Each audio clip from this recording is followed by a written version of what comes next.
since being in Germany for opening night live, getting to see the reveal trailer of LEGO Batman Legacy of the Dark Knight, the thing that's been on everybody's minds.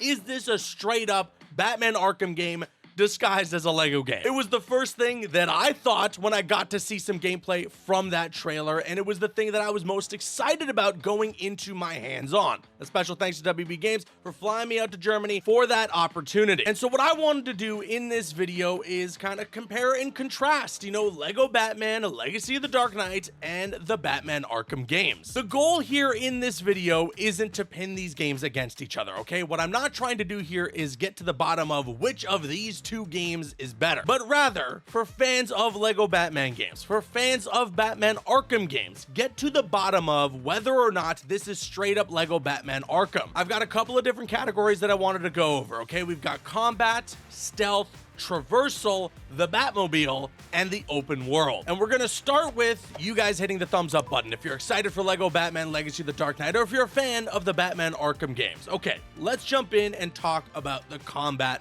first. This was what got me most excited when we watched that reveal trailer, okay? I saw Batman ping-ponging between enemies. I was like, oh my god, free flow combat in a new Batman game. This is awesome. And I think I got my expectations a little too high. When I jumped in, I got my hands on with the game. That was what I was really looking forward to, and I think I ended up realizing this isn't just a Batman Arkham game with LEGO reskin over it, but rather a LEGO game with some Batman Arkham isms. Yes, there are elements of free flow combat. You can sort of bounce between enemies. There's a counter button. Sometimes you can do special takedowns, but it isn't a one-to-one recreation. There still very much is that feel of this being a LEGO Batman game rather than this being a Batman Arkham game. So it's my own fault for getting my hopes up that high, and I think for anybody out there that didn't want it to be a straight up Batman Arkham clone here, you might be a little happy to hear that. And I will say, the more that I've thought about it, the more that I've looked over the gameplay that I was able to capture thanks to WB Games, the more that I'm excited to jump back in. I cannot wait until the release of this game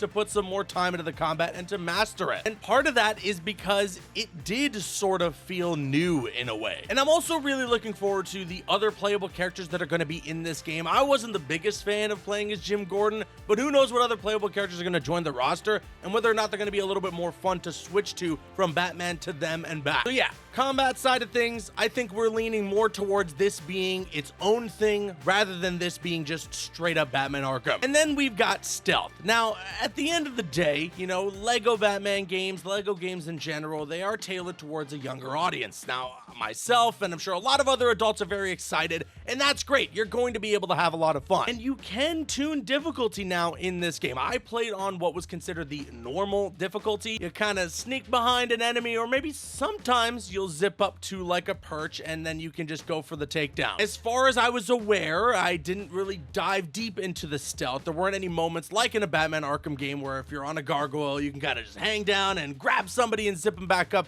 I didn't really see anything like that in this game. It was more so just dropping down on an enemy and just hitting him with an elbow drop and taking him out. So what I'm trying to get at here is that the stealth, it's pretty bare bones stealth in LEGO Batman Legacy of the Dark Knight, but I don't think that I was expecting there to be some crazy Splinter Cell level or even Batman Arkham level of stealth encounters here. You do have like a detective vision, if you will, where you can kind of scan the environment to see what's around, maybe some environmental things that you can utilize to take down more enemies if you throw a batarang at it. Or when you're out in the open world, you can scan for like collectibles or something of that sort. So yeah, on the stealth side of things, once again, just like combat, this is its own thing. It is not trying to replicate straight up Batman Arkham. Traversal is where things get a little bit interesting because this is where you start to feel a bit closer to the Arkham games. But even then, they do some unique and creative things in this game that I thought were really fun for traversal. The first thing being, when you hit the double jump, you're gonna pull out your cape to go for the glide. Then, if you were to click in the left thumbstick as if you wanted to sprint, you actually boost yourself with your glide. And I also noticed very briefly in the open world, they have the wind tunnels just like in the Marvel Spider-Man games, that you can ride through to get that crazy speed and momentum. And I do think that something like that from Marvel Spider-Man 2 works really well in LEGO Batman Legacy of the Dark Knight with the gliding and getting around in the open world. There isn't a traditional dive bomb and then you can kind of pull back up to get some more air to maintain, you know, your time in the air gliding around. You kind of just go and glide as long as you'd like until you reach the ground. So in that way, it feels unique. You know, it feels like they're doing their own thing. But I will say, this part of the game, the element of traversal, is quite close to Batman Arkham, honestly. And then the next aspect that I want to talk about, I feel like this is as close to Batman Arkham as we get in this game. It's the Batmobile. Now, I have spoken about this a couple of times in my videos talking about this game. There are multiple different vehicles to choose from. In my time demoing the game, we had the Batcycle from the Batman, we had the Batmobile from the Batman, and then we had the Tumbler from the Dark Knight Batman films. And all three of these kind of played and felt different from one another. And you might know that in the Batman Arkham franchise, we did not ever have a Batcycle. We only ever had just the Batmobile and the different kinds of Batmobiles. And although in Arkham Knight, they mostly feel similar, if you're, you know, crazy into the game like myself and many other Batman Arkham fans, you'll know that there are some slight differences between certain Batmobiles. But I will say in general that ripping through the streets of Gotham in LEGO Batman Legacy of the Dark Knight felt rather similar as it did ripping through the streets of Gotham in Batman Arkham Knight. You don't get kind of the violence of the Batmobile, you know, blowing up cars that are parked along the streets or whatever, things like that, but you do feel the power of the Batmobile in this LEGO Batman game. And I especially felt it when I was roaring through the streets with the Tumbler. That thing is heavy. I'm very much looking forward to seeing what other Batmobiles are going to be in this game. We actually talked about in a previous video all the skins and Batmobiles that are confirmed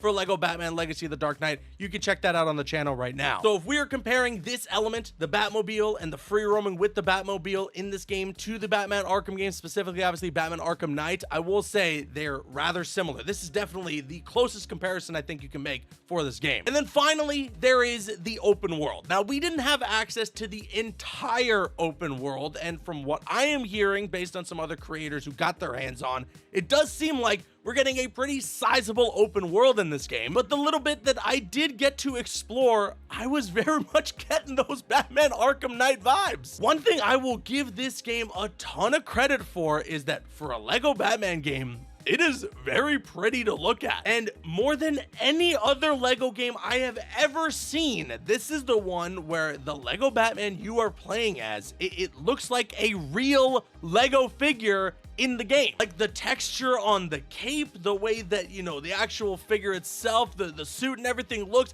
it's just like I took my Lego figure, I popped it through my TV, and boom, it's standing there in the video game right now. And like the rain and kind of the atmosphere and the way that the city looks, there's some areas that are so beautifully lit.